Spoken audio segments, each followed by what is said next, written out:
नमस्कार दोस्तों, आप सभी का स्वागत है जैन धर्म की शिक्षाओं और सिद्धांतों से संबंधित आज की इस नए वीडियो में। आज हम महावीर स्वामी के द्वारा जो प्रतिपादित जैन धर्म है उसकी शिक्षाओं के बारे में और उसके कुछ सिद्धांतों के बारे में बात करने वाले हैं। तो आइए शुरू करते हैं। जैन धर्म के सिद्धांत और इसके जो महासभाएं हुई थी उनके बारे में भी यहाँ हम पढ़ेंगे। तो जैन धर्म का जो मुख्य लक्ष्य माना जाता है वो मोक्ष प्राप्ति ही माना जाता है। जैन धर्म के अंदर जो जीवन का लक्ष्य है प्रमुख, वो मोक्ष प्राप्ति माना गया है। कर्म जो करते हैं हम उसके आधार पे पुनर्जन्म होता है। ये ऐसा जैन धर्म वालों का मानना है कि जो पुनर्जन्म का आधार है वो हमारे कर्म है और कर्म फल से विमुक्ति है वो मोक्ष का साधन है। तो कर्म फल से विमुक्ति के द्वारा मोक्ष को प्राप्त किया जा सकता है और कर्म फल से मुक्ति के लिए उन्होंने त्रिरत्न की व्यवस्था की है। जैन धर्म में जो त्रिरत्न है वो कर्म फल से मुक्ति के लिए माने गए हैं। इसमें सम्यक दर्शन, सम्यक ज्ञान और सम्यक आचरण को त्रिरत्न कहा गया है। हमने याद रखे बौद्ध धर्म में त्रिपिटक पढ़े थे, वो उनके बौद्ध धर्म के जो उनके ग्रंथों का संग्रह था। एक तरह से बौद्ध धर्म का जो साहित्य था वो त्रिपिटक के अंदर संकलित था। लेकिन यहाँ जो कर्म फल से मुक्ति के लिए जो त्रिरत्न बताए गए हैं वो उससे भिन्न है, अलग है। तो त्रिरत्न और त्रिपिटक दो अलग अलग चीजें हैं, अलग अलग धर्म की, यहाँ ध्यान रखना है। तो सम्यक दर्शन, सम्यक ज्ञान और सम्यक आचरण, ये तीनों हैं, ये त्रिरत्न है। इसके द्वारा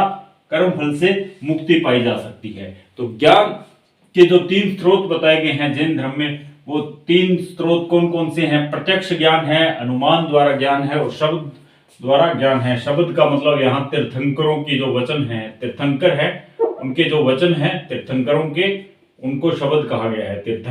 तीर्थंकरों के वचन या जो उनकी बातें हैं या उनके जो सिद्धांत है उनको शब्द कहा गया है। प्रत्यक्ष ज्ञान अनुमान द्वारा लगाया गया पाया गया ज्ञान और तीसरा है शब्द ज्ञान।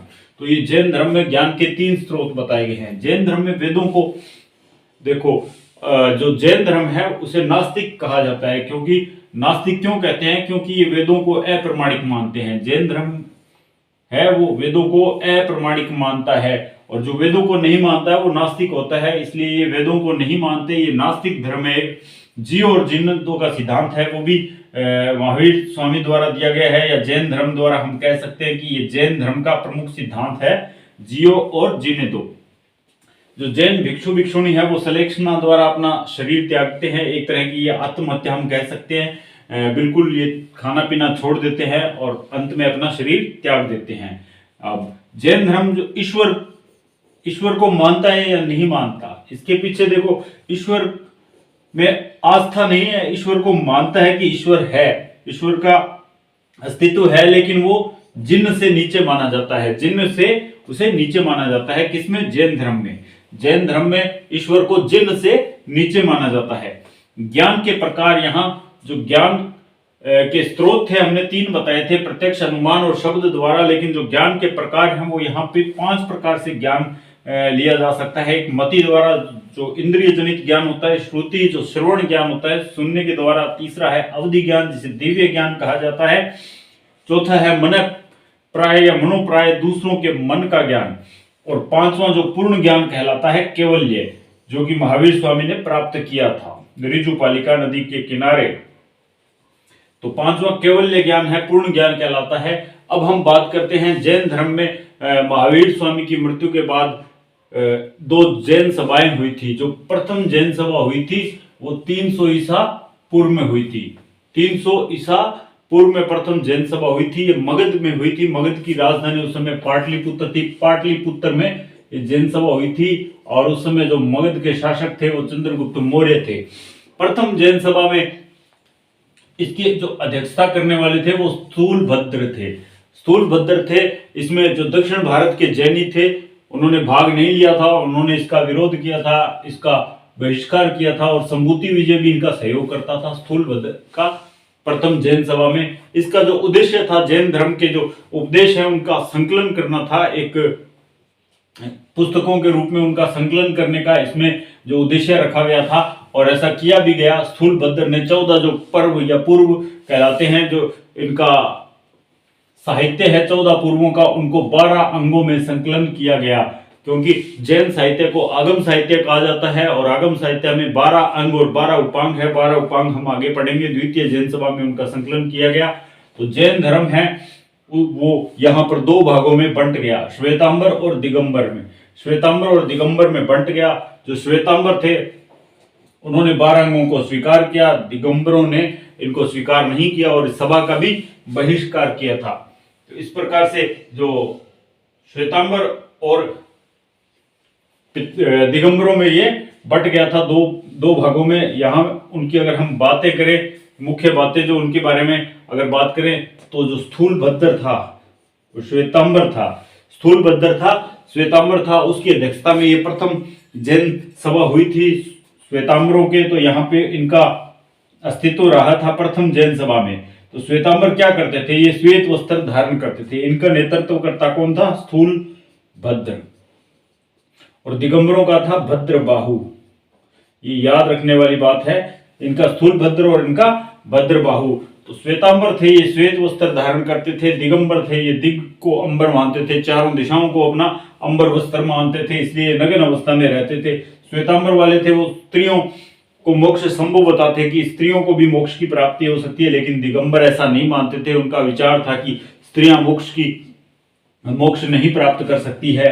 श्वेतांबर वाले कहते थे कि महावीर स्वामी विवाहित थे और यशोधरा उनकी पत्नी का नाम था, लेकिन दिगंबर मानते थे कि महावीर वो बाल ब्रह्मचारी थे, अविवाहित थे। श्वेतांबर 19वें तीर्थंकर जो मल्लीनाथ थे उनको महिला मानते हैं, लेकिन दिगंबर वाले ऐसा नहीं, मल्लीनाथ को पुरुष मानते हैं। तो ये चीजें इन दोनों के बीच में अगर विभेद पूछ लिया जाए तो यहाँ से हम लिख भी सकते हैं, और सब्जेक्टिव टाइप अगर किसी में आता है तो ये विभेद हम लिख सकते हैं। द्वितीय जैन सभा जो कि 512 ईस्वी वल्लभी गुजरात में हुई थी, वल्लभी गुजरात में उस समय 512 ईस्वी में ये सभा हुई। इसके जो नेतृत्वकर्ता थे देवर्दी गणी थे, जिन्हें क्षमा श्रमण भी कहा जाता है।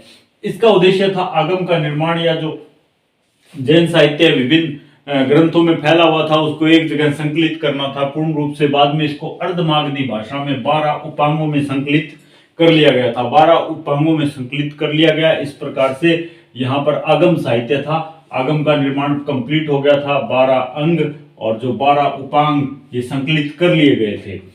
अगर अन्य महत्वपूर्ण ग्रंथों की हम बात करें यहाँ पर, तो यहाँ कल्प सूत्र जो कि संस्कृत में लिखा हुआ भद्रबाहु के द्वारा लिखा हुआ दिगंबर जैनों का एक महत्वपूर्ण ग्रंथ है कल्प सूत्र, संस्कृत भाषा में लिखा गया है, भद्रबाहु के द्वारा लिखा गया है।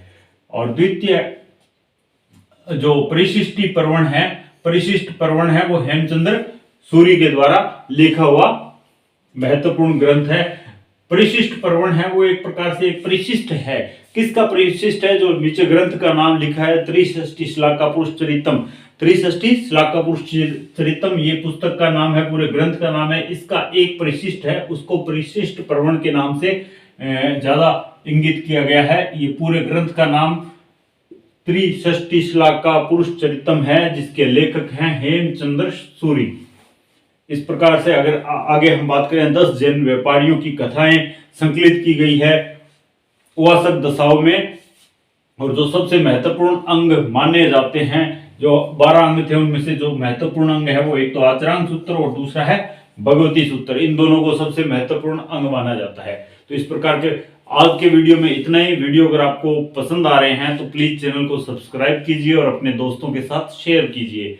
एक बार इसको रिवाइज थोड़ा सा कर लेते हैं कि जैन धर्म है वो मोक्ष प्राप्ति को जीवन का लक्ष्य मानता है। वो मानता है कि पुनर्जन्म में जैन धर्म वाले विश्वास रखते हैं। वो कहते हैं कि हमारे कर्मों के आधार पर हमारा पुनर्जन्म होता है और जो कर्म फल से विमुक्ति है उसके द्वारा मोक्ष प्राप्त किया जा सकता है। और कर्म फल से मुक्ति के लिए उन्होंने त्रिरत्न की व्यवस्था की है, सम्यक दर्शन, सम्यक ज्ञान और सम्यक आचरण। त्रिरत्न ये हैं। उसके बाद ज्ञान के 3 स्रोत बताए गए हैं, प्रत्यक्ष, अनुमान और शब्द। जैन धर्मों में वेदों को प्रमाणिक माना जाता है, इसलिए नास्तिक धर्म कहलाता है। जीव और जीर्णोद्योग का सिद्धांत भी इन्हीं का दिया हुआ है। जैन भिक्षु है वो सलेखना पद्धति के द्वारा अपना शरीर त्यागते हैं। जैन धर्म है ईश्वर को जिन से नीचे मानता है। ज्ञान के प्रकार हैं वो 5 बताए गए हैं। इसमें मति है, श्रुति है, अवधि है, मनपरा है और सबसे महत्वपूर्ण है केवल्य पूर्ण ज्ञान।